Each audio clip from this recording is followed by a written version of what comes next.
जैसे ही पंकज चौधरी जी प्रदेश अध्यक्ष बने हैं तो उससे 2 दिन पहले एक खबर चली है कि विनय कटियार जी राजनीति से संन्यास ले रहे हैं। ये क्या मामला है? अब भाई आदरणीय विनय कटियार जी बहुत बड़े नेता है और हमने बचपन में देखा है, जब मैं पढ़ रहा था तब विनय कटियार जी को बजरंगी कहा जाता था जी। और राम जन्मभूमि आंदोलन में जिस तरह आडवाणी जी ने प्रमुख भूमिका निभाई थी, मुझे लगता है विनय कटियार जी ने फैजाबाद में रह के जितना मेहनत किया होगा शायद उतनी ही मेहनत भारतीय जनता पार्टी के शीर्ष पे बैठे हुए पदों पर, जो आज बड़े बड़े पदों पे, उन्होंने नहीं किया होगा। अब विनय कटियार जी की क्या स्थिति है आज बताइए ना, कहीं कुछ है? कोई पूछता है उनको बात?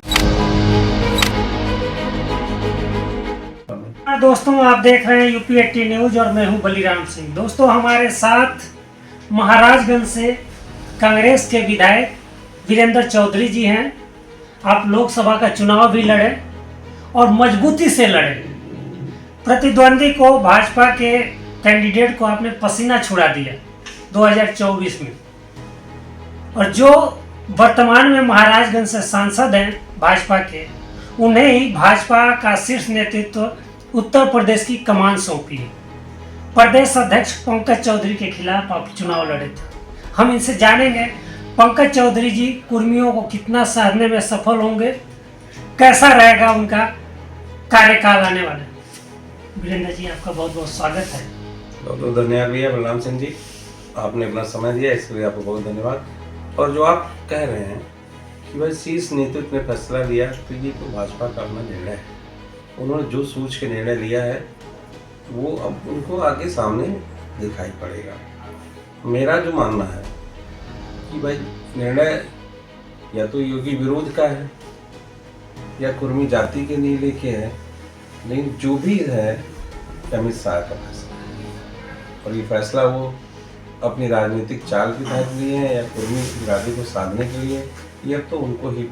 आप भी कुर्मी बिरादरी से आते हैं, उनके खिलाफ चुनाव भी लड़े हैं। आपका क्या मानना है, क्या वो सफल होंगे कुर्मियों को साधने में उत्तर प्रदेश से?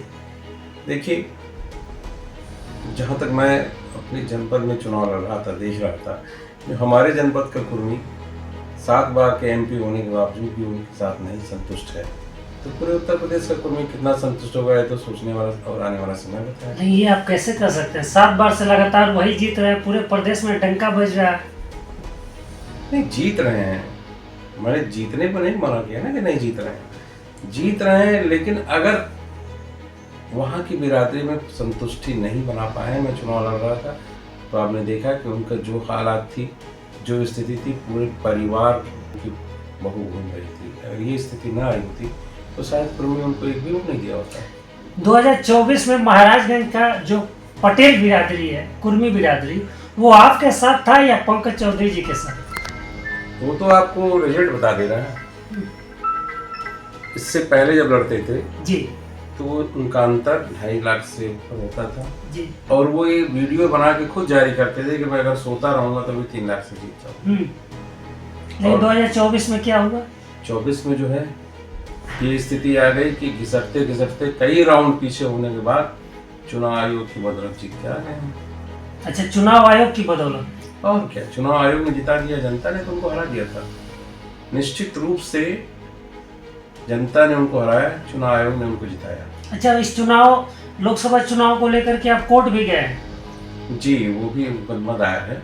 और ये मैं आप बार बार कह रहे थे कि कुर्मी का वोट, ये आप खुद एहसास कर लीजिए कि जो व्यक्ति 7 लाख, 7.5 लाख, 8 लाख वोट की उम्मीद रखता हो और 7 लाख कुछ हजार वोट पिछले चुनाव में पाए थे, तो इस बार 19 में और इस बार 6 लाख भी नहीं पहुंच पाए, तो किसका वोट मिला? भाजपा का वोट तो उनके साथ था। ये भाजपा का परंपरागत वोट उनके साथ था। जो अपने स्वजातीय बंधुओं का वोट पाते थे वो मेरे लड़ने के नाते उनका खिसक गया, इसलिए उनको 6 लाख भी छूने में दिक्कत आने लगी। अच्छा, कुर्मी बिरादरी पंकज जी के साथ क्यों नहीं जाएगी? थोड़ा सा वर्तमान में क्या स्थिति है कि नहीं जाना चाहिए? मैं ये नहीं कह रहा हूँ कि कुर्मी नहीं जाएगी, ये तो उनके, आप कांग्रेस से हैं, सामाजिक न्याय की आप बात भी करते हैं, तो हम उस प्रदेश, क्या उसका भी असर होगा क्या? देखिए, उत्तर प्रदेश में कुर्मी बिरादरी गठबंधन के साथ है और 2024 के चुनाव में ये जाहिर है। पूरे उत्तर प्रदेश में देख लीजिए 11 कुर्मी सांसद हैं, जिसमें से 7 समाजवादी पार्टी के हैं, 1 कनप्रिया जी हैं, 3 भाजपा से हैं। जो 7 भाजपा से हुआ करते थे वो संख्या घट के 3 हो गई। तो आप समझ जाइए उत्तर प्रदेश का कुर्मी क्या चाहता है।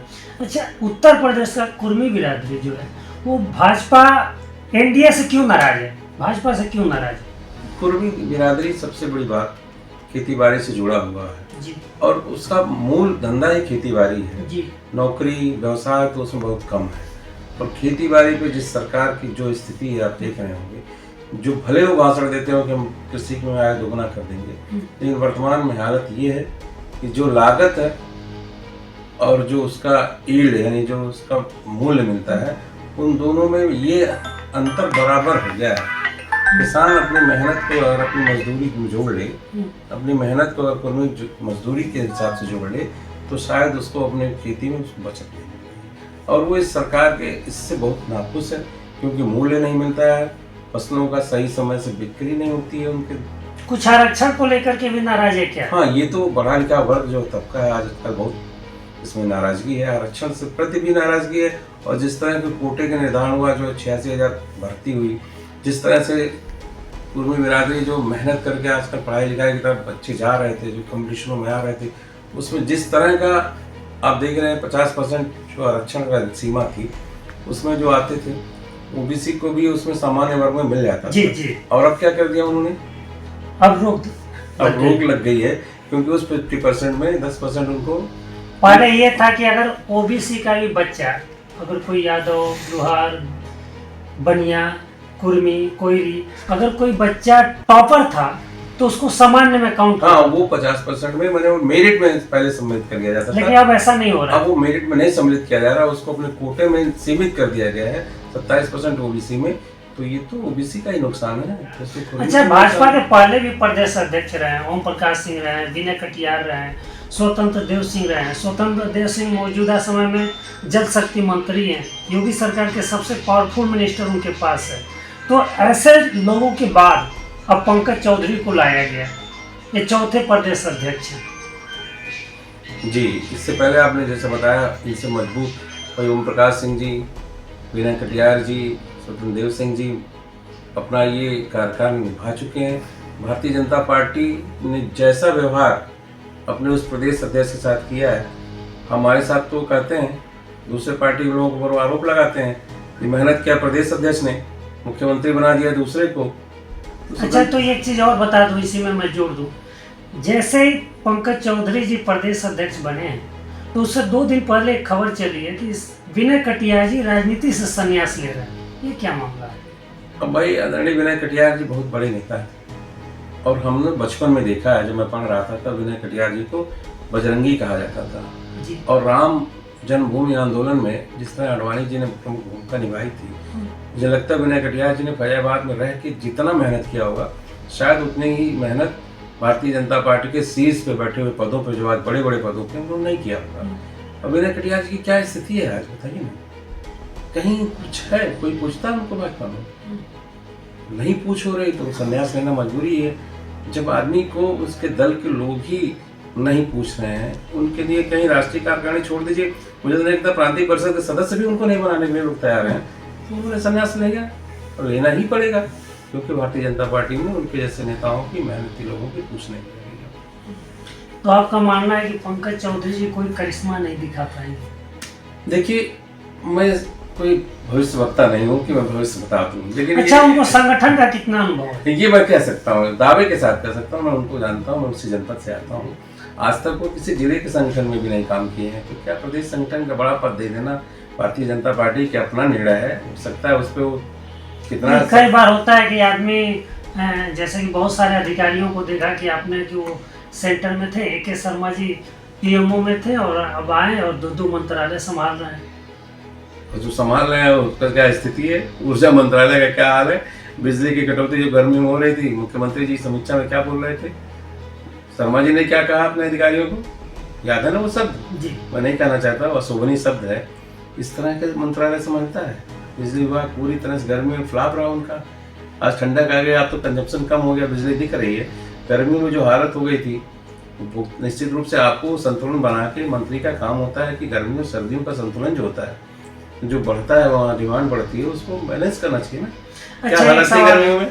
एक सवाल है, जब पटेलों पे ही बात हो रही है, कुर्मी बिरादरी पे ही बात हो रही है, आपकी पार्टी कुर्मी बिरादरी को साधने के लिए क्या कर रही है? देखिए हमारी बिरादरी, हमें देखिए ना, पार्लियामेंट लड़ाया गया, विधानसभा लड़ाया गया, कुर्मी बिरादरी को आगे करने का प्रयास करती है हमारी पार्टी। लेकिन ये सच है कि हमारी पार्टी में, यूपी में क्या कर रही है? हमारी पार्टी में, क्योंकि जाति देख के तो राजनीति नहीं होती हमारी पार्टी में। हमारी पार्टी की राजनीति, यही बात तो भाजपा भी करती है। हमारी पार्टी जाति की राजनीति नहीं करती। हमारी पार्टी सबको लेके चलने का साथ प्रयास करती है, उसमें किसी जाति का व्यक्ति हो, हाँ अगर वो उस लायक है तो उसे उस पद पे मिलना चाहिए, ये हमारी पार्टी करती है। 2027 के चुनाव में सपा के अलावा और कौन कौन पार्टियां आएंगी आपके गुलदस्ते में?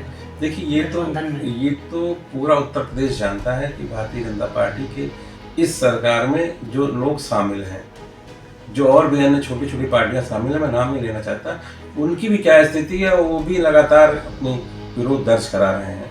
और आने वाले समय में मुझे लगता है कि भारतीय जनता पार्टी को छोड़ के बाकी सभी पार्टियां एक मंच पे आके और इस भारतीय जनता पार्टी की सरकार को उखाड़ने का प्रयास करें। पटेल बिरादरी एकदम आपके साथ? अरे बिल्कुल गठबंधन के साथ है। 2024 में देखिए पटेलों ने, आप देख लेना महाराजगंज में, देखिए महाराजगंज मेरी पार्लियामेंट जहाँ पंकज चौधरी जी जीते, वहां से देखिए ना, वहां से गठबंधन को दिया वोट, बस्ती में गठबंधन को वोट दिया, सिद्धार्थनगर में गठबंधन को वोट दिया, यहाँ पे गोंडा में गठबंधन को वोट दिया, अम्बेडकर में गठबंधन को वोट दिया, सिद्धार्थनगर में तो जगदम्बिका पाल जी जीते, लखीमपुर वोट दिया, वो गठबंधन को जीत गए वो। अच्छा। लखीमपुर में देखिए गठबंधन को वोट दिया है, कहाँ कहाँ नहीं दिया, पूरे जहाँ जहाँ कुर्मी की एक बेल्ट है जो, वो सारी की सारी कुर्मी बेल्ट समाजवादी पार्टी और इंडिया अलायंस के साथ खड़ी है।